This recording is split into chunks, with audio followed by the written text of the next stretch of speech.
It's almost unbelievable that Friday the 13th began as a low-budget backyard film to cash in on the astounding accomplishment of Halloween by John Carpenter back in 1980. It's surreal that, to this day, the franchise is very much relevant and still manages to garner success after its 12th sequel, released in 2009. The Friday the 13th franchise has been a significant impact on the horror genre and on popular culture as a whole. The cult following it attracted was mainly through the character of Jason Voorhees, becoming one of the most recognizable and iconic horror villains in history. Alongside other horror legends like Freddy Krueger and Michael Myers, Jason's signature hockey mask and machete have become symbols of the horror genre, inspiring countless imitators and parodies. Over the years, the franchise has released several films, and many scenes didn't make the final cut for various reasons. Some scenes were removed because they didn't meet the expected quality standards or didn't add value to the film's plot. Other scenes were removed because they contained extreme graphic details that they deemed were too violent or disturbing for audiences. Some deleted scenes contain valuable information about the plot, while others provide more insight into the characters' motivations, and in this video, we'll explore all the deleted scenes from the entire Friday the 13th franchise. So, without further delay, let's jump right into it. Before we go into our explanation, we have a very small request. If you like our content, please support us by subscribing to our channel. This is a small click for you, but for us, it means a lot. Thank you. Let's begin.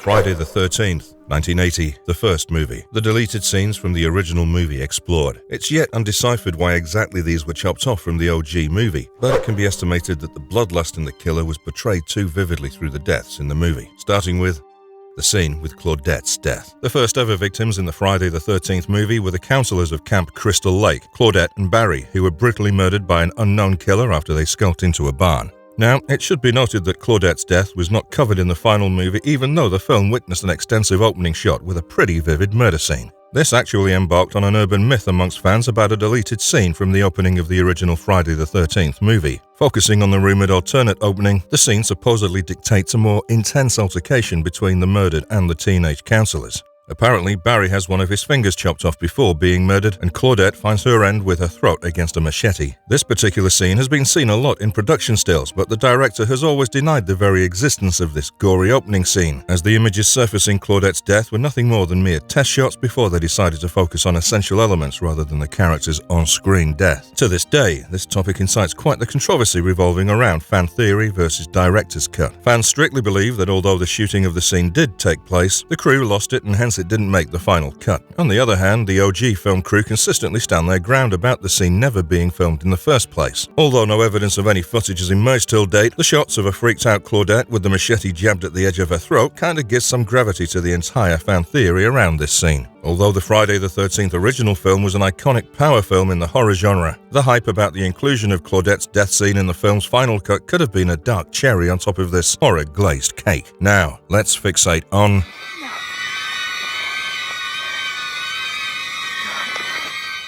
other deleted scenes from the OG Friday the 13th film. A lot of death scenes were cut off from the first film of the franchise, probably due to the excessive gore and raw bloodshed it portrayed was too much for the audience back in the 80s. Although Claudette's death really stole the limelight here, Annie's death in the film was also chopped off as it included more in-depth brutality, bloodshed and gore after her throat was sliced in half. Another scene that was edited out quite a bit was Jack's death as he laid on the death. The entire scene had a top angle of Jack with the camera focusing more on the arrow turning within him and oozing out more blood at the camera with every single turn. We've also had Marcy's death cut short due to the grotesque bloodshed as she slips down the wall after being attacked on the head with an axe by Mrs. Voorhees. Lastly, we have Pamela Voorhees' death from having her head axed off, which ran on for quite a long time before it was shortened. This scene was downright macabre, with blood splattering and squirting out of her neck as the loud thud of her bloody head falling on the ground can be heard, followed by her body slowly dropping lifeless on the ground. In the current day, these scenes sound exciting and cool for a horror genre, but back in the 80s, such ghoulish bloodshed might have been too much for the audience to bear.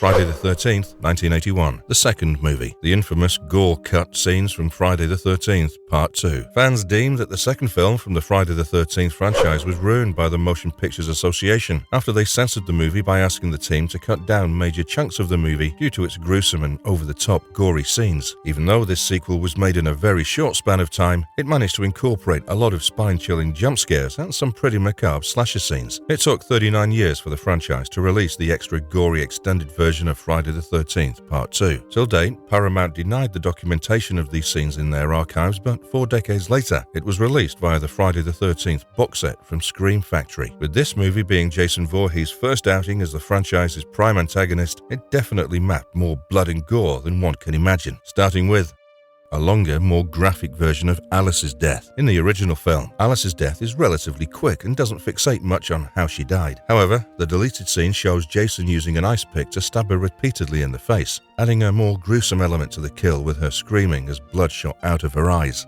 Additional seconds of Crazy Ralph's death. Crazy Ralph is a minor character in the film who's killed off-screen, but the deleted scene adds a few more seconds of him being brutally strangled against a tree, making his death slightly more explicit and vivid as he slowly fades out in the most spine-chilling way. Extended shot of Deputy Winslow's death. Deputy Winslow is killed with a goddamn claw hammer in the film, but the deleted scene adds a few more seconds to the shot of the hammer hitting his head over and over again, making the impact more visible and explicit. More graphic version of the double impalement scene. The original Friday the 13th sequel focuses exclusively on the aftermath of Jeff and Sandra's death, but the edited scene includes a longer shot of the pair being impaled with a spear, which is more macabre, graphic, and explicit, full of bloodshed. Longer shot of Scott's neck slashing. This deleted scene was a classic machete slasher, as Scott is killed by having his throat slashed with a machete, and the deleted scene shows more blood pumping from the wound, making the injury more gruesome as he was writhing for his life.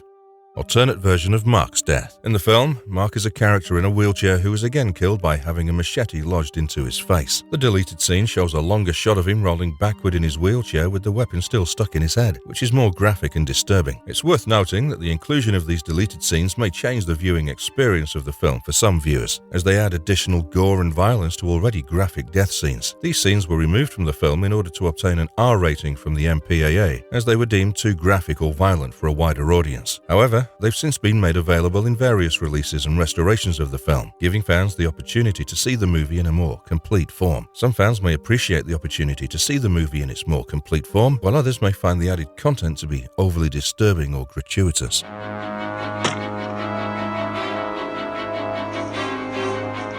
Friday the 13th, 1982, the third movie. All that was deleted from the final cut of Friday the 13th, Part 3. Like the second sequel of the franchise, Friday the 13th Part 3 included many scenes which had to be edited out for various reasons, including pacing, plot coherence, and tone. While some of these scenes have been restored in various releases and restorations of the film, they weren't included in the original theatrical release. Apart from 3 death scenes being cut out of the main film, the third sequel also shot 2 different alternate endings. First, focusing upon the deleted murder scenes from the Friday the 13th, Part 3. The most talked about deleted scene from the franchise's third sequel was the extended market scene hinted at by Larry Zerner, who played the role of Shelley in the franchise. Apparently, in the edited scene, the bikers catch hold of Shelley and Vera on their motorcycles. Vera accidentally pops the cork of a champagne bottle on her face, causing her to crash her motorcycle. Although the scene was cut out due to budget constraints, it would have definitely added more action to the film. Another chopped out scene was the original cut of Vera's death scene, which was 100 times more graphic, with more blood and a longer shot of her reacting to the attack. However, the MPAA deemed it to be too realistic and it was cut from the final film. The Motion Pictures Association of America was really a pain in the ass for the franchise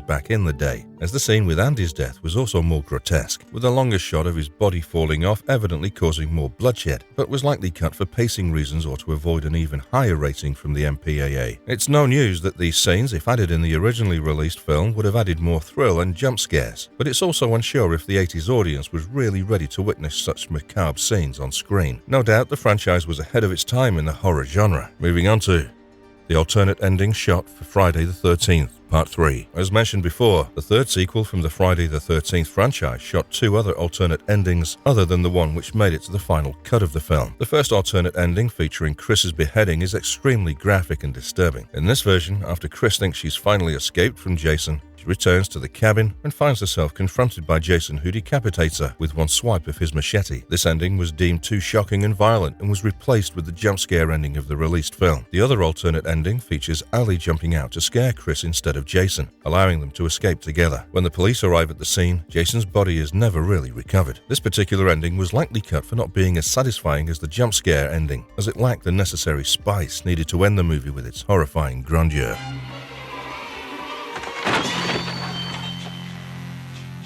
Friday the 13th, 1984, The final chapter, the fourth movie, the memorable deleted scene in Friday the 13th Part 4 with the alternate ending. Although the subtitle of the fourth sequel from the Friday the 13th franchise suggested the end of the franchise, it certainly didn't mark its end, but it did serve few of the best entries in the entire series, alongside claiming its most cherished deleted scene, which was only added in the DVD release, giving fans the access to the final altercation between Tommy Jarvis and Jason Voorhees the following morning in the log cabin. It really kept up with the tradition of the franchise bringing down the curtains with the blood-curdling dream sequence scene in which Trish, Tommy's sister, discovers her mother's corpse in the bathtub of the log cabin, where the final battle between Jason Voorhees and Tommy Jarvis took place. This is a departure from the original ending of the film, which shows Tommy killing Jason with a machete. After Trish finds her mother's corpse, Jason suddenly appears and seemingly kills her. However, it's revealed later that this was just a bad dream, and Trish wakes up in the hospital. Although Jason was defeated in the original ending of the film, the alternate ending leaves the possibility open for him to return in future sequels.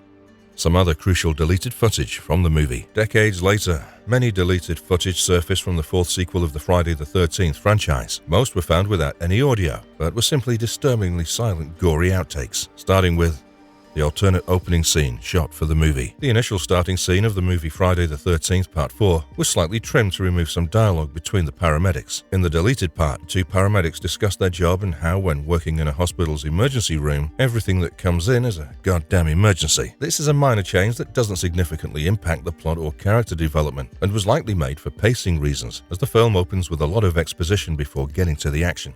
The scene following Trish in her exercising room. A scene was cut out of the movie where Trish is working out in her room, and her mother, Mrs. Jarvis, enters her room and keeps asking her to go into town to pick up some car parts. Trish lets her know about a party happening next door and that she was invited to it, and desperately wanted to go, so she would do it the next day. Trish agrees to listen to her after Mrs. Jarvis keeps insisting. Mrs. Jarvis then informs Trish that she's going for a short run before the storm and insists Trish take Tommy along to ensure he gets a haircut. This is a small scene that provides a little bit of context for Trish's character and her family life. It also sets up the fact that Trish and Tommy will be going into town, which leads to their encounter with Rob later in the film. The scene where Jarvis's car breaks down. During the time when Jarvis's car shuts down, a short scene was edited out. In the released version, the scene cuts after Trish asks her brother Tommy to speed up. However, originally the shot continued, with Tommy scaring the living shit out of Trish by running up to her wearing a scary mask. Tommy then says that he made this mask by himself after his first week of arrival. The mask left a petrifying imprint on Trish, to a point that it haunts her as an unforgettable memory. This small scene could have added a bit of levity to the tense situation of the car breaking down. It also establishes that Tommy is good at making masks, which is relevant later in the film when he creates a Jason mask to lure him into a trap. The deleted scene with Rob and Tommy's funny guillotine incident. In the film, there was a deleted scene where Tommy showed Rob a fake guillotine he'd made. He demonstrated it by cutting a stick and then pretended to cut off a fake arm, causing Rob to believe it was real and scream in terror, causing Tommy to break out in laughter. Hearing that, Trish comes in and asks Rob to stay for dinner, which he declined.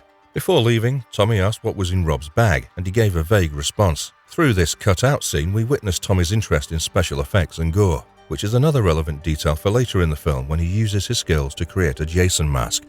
All the deleted scenes featuring Doug, and a scene was removed from the film where Doug and Sarah are in their bedroom talking about the party. They compliment each other and Doug asks about Sarah's relationship status. They discuss getting drunk, smoking, and eating junk food, but both agree that they're not ready for a serious commitment. Doug suggests that they stay in the bedroom together, but Sarah reminds him that their friends will be looking for them. Another edited scene shows Doug and Sarah on the porch, where they hear faint music, and Doug asks Sarah to dance, but she simply wants to cherish the moment. These scenes add depth to their characters and relationship by showing their insecurities and fear of growing up too fast. The scenes were likely removed for pacing or time constraints in the film. The motion detection scene being chopped out. A scene was removed from the film where Rob checks his motion detection equipment on the trail around the camp. He compliments himself, saying, "Way to go, Roberto," and looks up as thunder and lightning loom in the night sky. This scene showed Rob's expertise as an outdoorsman, but it was cut because it didn't contribute much to the overall plot. The scene was deemed excessive and didn't lead anywhere later in the film. Although it added a small detail to Rob's character, the released film still successfully established Rob as an experienced camper and hiker, even without this particular scene. the alternate plan for killing Jason Voorhees. The film's makeup artist Tom Savini stated that one of the first plans considered to kill off Jason's character was to rig Tommy Jarvis's toy soldier with explosives and use it to explode Jason's brain out. Tom said it was changed for the series' prime antagonist to die by his favorite and most used weapon, the classic machete. This is an interesting tidbit about the special effects and thoughtfully creative decision-making behind the film. Other alternate death scenes in the movie. There were several alternate death scenes that were considered for Jason in Friday the 13th, the final chapter. There were alternate death scenes filmed for some characters, which were ultimately not used in the final cut of the film. For example, in the original script, Sarah was killed by Jason in a different way. He was supposed to throw her out of a window and impale her on a broken tree branch. Additionally, in an unused scene, Doug was supposed to be killed by Jason with a corkscrew instead of being thrown out of a window. In another edited scene, Trish was supposed to be killed by Jason in a different way. After she was knocked unconscious by a falling piece of roof, Jason was supposed to throw her through a window and impale her on a fence post. This scene was ultimately cut and replaced with the scene where Trish hits Jason in the head with a machete. There was also an alternate death scene filmed for Jason himself, which wasn't used in the final cut. In this scene, after being hit in the head with the machete, Jason falls onto the machete and impales himself. However, the filmmakers ultimately decided to have him fall forward and slide down the machete, with his body twitching in his final moments.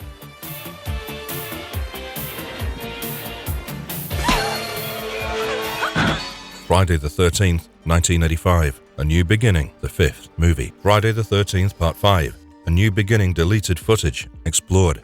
The alternate opening scene shot for the movie. In the original script for Friday the 13th Part 5, the theatrical opening of the movie was very different. In it, post the murders, Jason and Tommy Jarvis were admitted to the same hospital. After Tommy gains consciousness, he goes completely insane and murders all of the patients and orderlies while trying to find Jason. He finally gets hold of Jason, but in turn is attacked by him, Jason. After this, Tommy finds himself stuck in the back of a van after waking up. This scene was ultimately cut from the film and replaced with a different opening.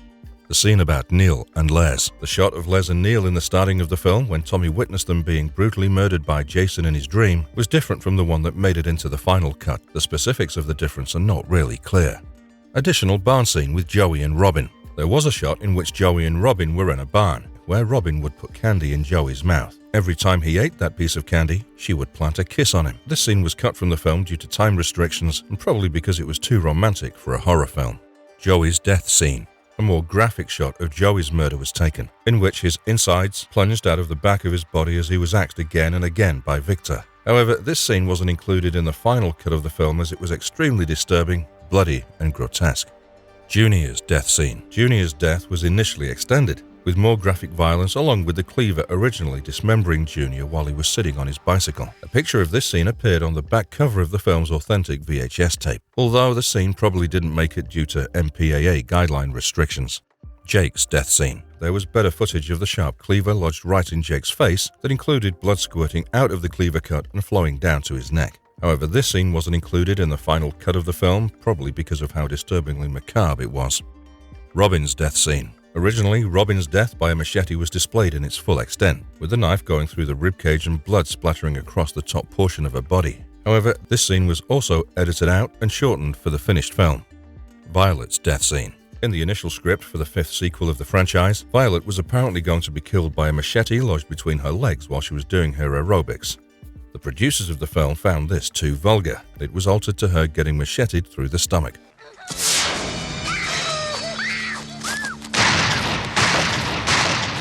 Friday the 13th, 1986, Jason Lives, the sixth movie. Friday the 13th, Part 6, Jason Lives, every deleted footage from the movie. Hoar's death scene. In the cutout scene, Jason Voorhees simply ripped out the insides of Alan Hoar's body. He yanked his guts out and threw them right beside his throbbing heart, making it a very disturbing and stomach-curdling scene to include in the movie. Although the scene is petrifying and really adds a good dosage of spice to the film, it's understandable how mortifying it would be for viewers in general, sensitive or not.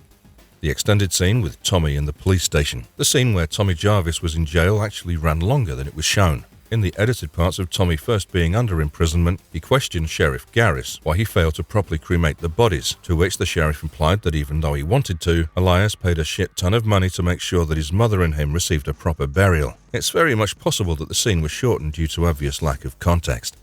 All the stripped-down death scenes from the franchise's sixth sequel. The movie trimmed down a lot of death scenes due to its macabre and blood-curdling outlook. starting with the deaths of Lisbeth and Darren, whose deaths were shortened due to evident gore. The edited parts incorporated an insane amount of blood as Lisbeth met her demise, while Darren was brutally sent sliding down a whole spear before he was simply pushed aside. The scene literally made him look like a bloody shish kebab, which was truly disgusting as a footage to simply send out parading in the world. Another cut from an extended scene was made on Bert's death, where he was tossed onto a tree after his entire arm was plucked out of his body. That's not even the disturbing part, as what followed after was Jason admiring his handiwork and proceeding to remove the severed arm stuck on his machete so he could go on a killing spree with the remaining paintballers. There was also more to Kurt's death after he was stabbed right in the head, post which blood was gushing out straight out of his head. The situation with Paula's death was more or less the same as the claustrophobic cabin, witnessed more bloodshed and having intestines ripped out, with footage of hearts and livers being smashed on the blood, making it too graphic to be included in the movie.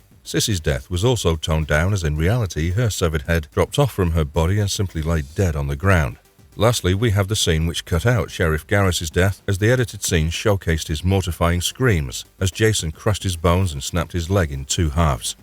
The triple decapitation scene was also toned down. The scene witnessed Jason severing the heads of 3 paintballers with one swift swoop of his machete, and originally the raw scene was much more dragged out as the severed heads literally fell off the machete one after the other when Jason swiped it off, following by the dead dropping of their bloody, headless bodies. Pretty much skin-crawling how disgustingly macabre this ghoulish scene was, and was rightly cut off from the movie to avoid censorship. The alternate ending scene shot for the 6th sequel of the movie. It should be noted that this alternate ending was just an idea conceived by the film's director Tom McLoughlin, but it was never really shot and hence footage for this doesn't exist. This scene was going to feature the surviving caretaker Martin, who had taken up the responsibility to oversee Pamela and Jason's graves under the instruction of Elias Voorhees, who kept paying him a chunk of cash for this service. The scene apparently would end with both of them staring at the grave and then focusing a strikingly evil glare directly toward the camera. It's unprecedented if this would make a better ending than the theatrical one from the original film sequel.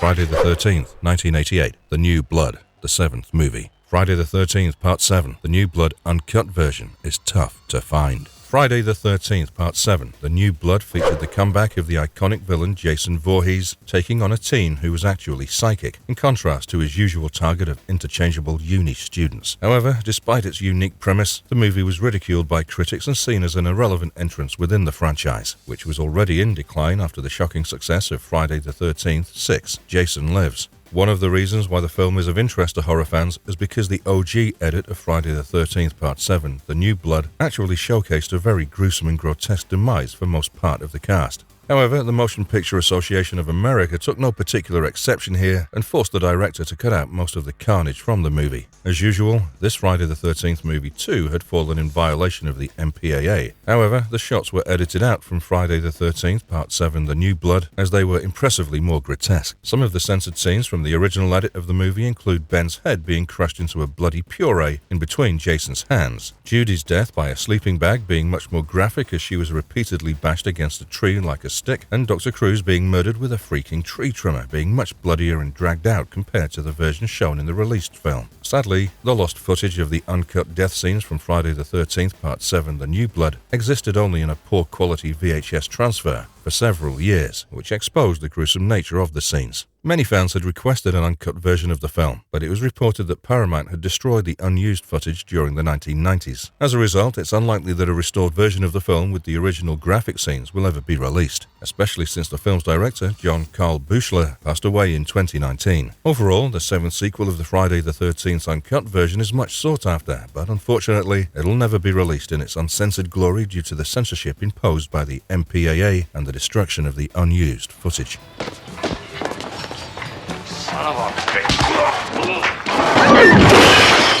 Friday the 13th, 1989, Jason Takes Manhattan, the 8th movie. Every deleted scene from Jason Takes Manhattan, Friday the 13th, Part 8. The part where the movie was supposed to feature more of New York. In the original script, there were scenes planned at other New York landmarks, such as Madison Square Garden, the Empire State Building, and the Brooklyn Bridge, but those were scrapped due to budget cuts.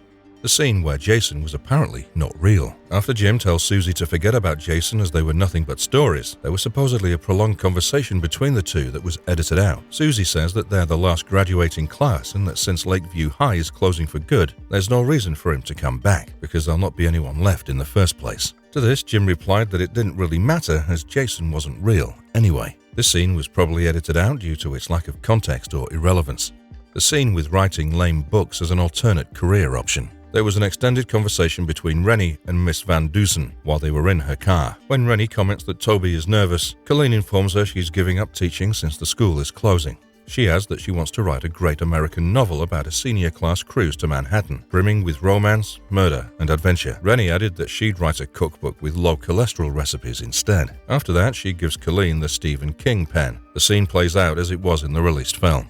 The scene showing Rennie's decision to board was edited out. As Rennie finally decides to board, Miss Van Dusen and Charles talk about what is truly best for her. Charles says Rennie never had a stable life before she came to live with him, but Colleen believes that Rennie's life isn't exactly stable now, to which Charles is heavily offended. Colleen thinks that Rennie just needs a good chance to live her life a little. Following this, the scene plays out the same, with Charles saying he's her legal guardian, and that he knows better about what is best for Rennie. This scene was probably too dragged out, resulting in its evident editing out from the released film. The scene with Miles and Sean visiting a cruise captain. When the captain and admiral were preparing to depart, Sean and Miles visited them on the bridge. They engage in a conversation where Miles proclaims his love for the ship, to which the admiral assures that the ship still needs a lot of work. The conversation drags on as Miles thanks them for their generosity towards allowing their class to experience the cruise, and the admiral exclaimed that it was a fairly small crew for them as they love to sail in general. Following this, the admiral congratulated Miles on winning the intramural diving championship and offered to stop the ship once they were at sea so he could take a dive or two off the highboard. At that point, the scene plays out the same as shown in the film, with Sean reluctantly being asked to decide on the departure protocol. The drug scene being cut out. The scene where Charles finds Tamara and Eva in the linen room was originally extended a bit. At first, Eva is shown snorting drugs, and Tamara exclaiming that she felt inexplicably amazing and was totally ready to party like never before. Charles then finds them and the scene plays out the same. It was cut because the producers opted not to show them directly snorting the drugs, as the scene might be triggering to the audience back then.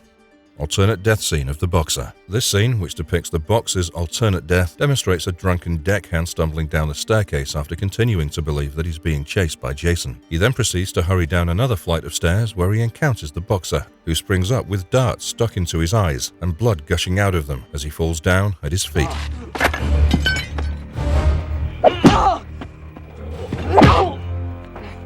Friday the 13th, 1993. Jason Goes to Hell. The final Friday the 13th, the 9th movie. Jason Goes to Hell deleted scenes that never made the final cut. Extended opening sequence was cut out. The opening sequence was originally longer and showed the FBI killing Jason, but then discovering that his spirit can possess others. There was also additional dialogue from Duke after Jason was blown up, and a longer scene of the coroner setting up his tools before examining Jason's body.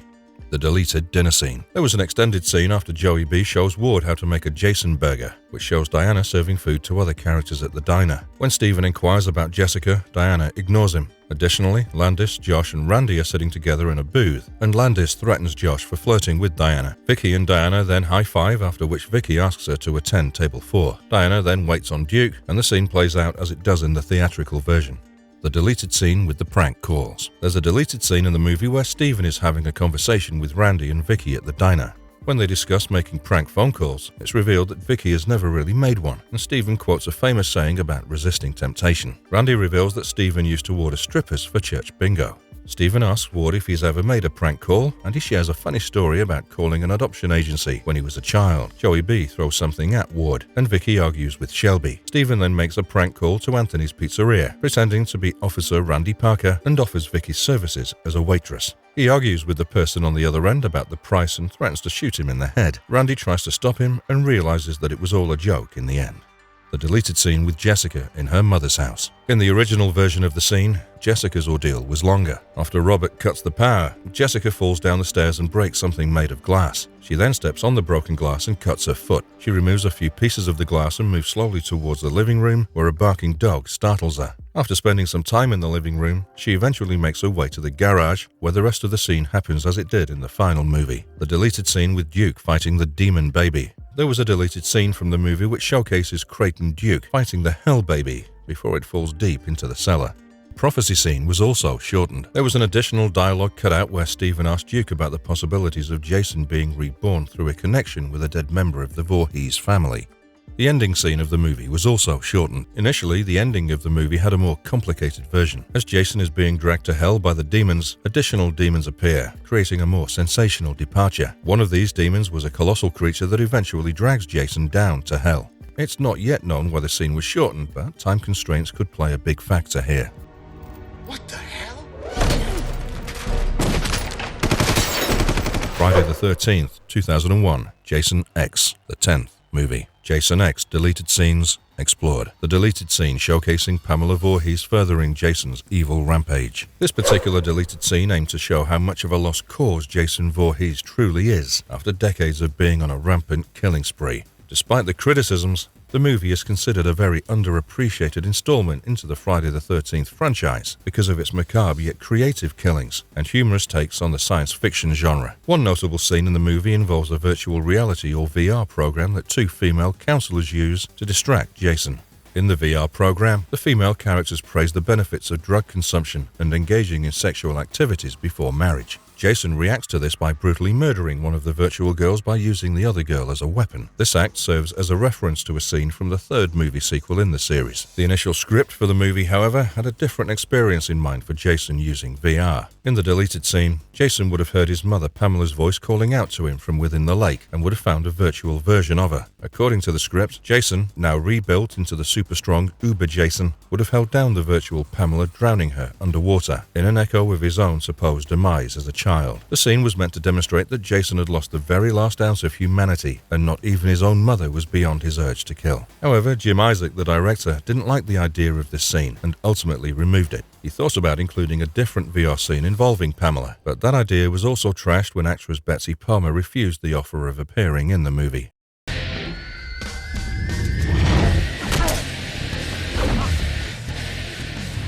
Friday the 13th, 2003, Freddy vs. Jason, the 11th movie. Freddy vs. Jason alternate endings and major deleted scenes. The multiple alternate ending scenes shot for the film. Freddy vs. Jason had several alternate endings and major deleted scenes, which were discussed exclusively on the DVD release. One alternate ending involved a love scene between Laurie and Will, set 2 months after the film's original events. As they get intimate, Will becomes seemingly aggressive and his right hand surprisingly transforms into Freddy's claw, which he uses to kill Laurie. The second alternate ending had Crystal Lake turning into blood and draining like a bathtub, with Freddy and Jason being dragged into a never-ending abyss. Laurie's father finds Freddy's glove, but is then pulled into the abyss. Freddy is happy until he sees Jason charging at him with a machete, and they become gladiators in hell whilst being surrounded by Satan's ghouls. The last alternate ending scene that was considered but never shot had Pinhead from the Hellraiser franchise, taking both Freddy and Jason to hell after collecting their gloves and masks, setting up a potential future film. However, this plan was scrapped due to rights issues with the Hellraiser franchise.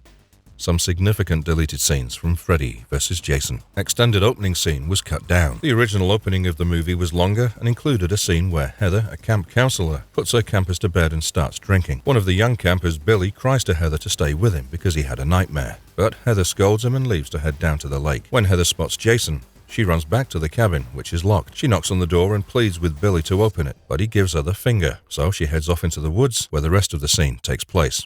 Deleted scene with the Scarecrow. Kia, Gib, and Laurie drive through a cornfield to find the rave, and along the way, they stop and laugh at a Scarecrow. Kia parks her Jeep as they arrive at the rave and start a party. The scene was cut because the teens seemed too happy, based on the trauma that they went through the night before. The edited scene showcased a dead Trey walking. Gib encounters Trey laying dead in the boiler room before getting killed. She asks Trey what's wrong, and he literally says that he has a goddamn machete lodged up his ass. He then proceeds to approach her as his entire body begins to fall apart. The scene was cut for being too fake. The scene with Mark on his computer. When Mark was looking at his brother's picture, he noticed his brother winking at him, and then turned to see him on his computer screen in the bathroom. Mark watched in terror as his brother sat in the bathtub and cut his wrists. A petrified Mark then pulls the plug on his computer. The scene after Freddy being dragged back into the real world. After Laurie drags Freddy into the real world, Will pulls her back, and she makes a comment about a fight between Freddy and Jason. Freddy then challenges Jason's bravery and the fight begins. Freddy continues to mock Jason, but Jason eventually throws him out of a window, and the fight continues.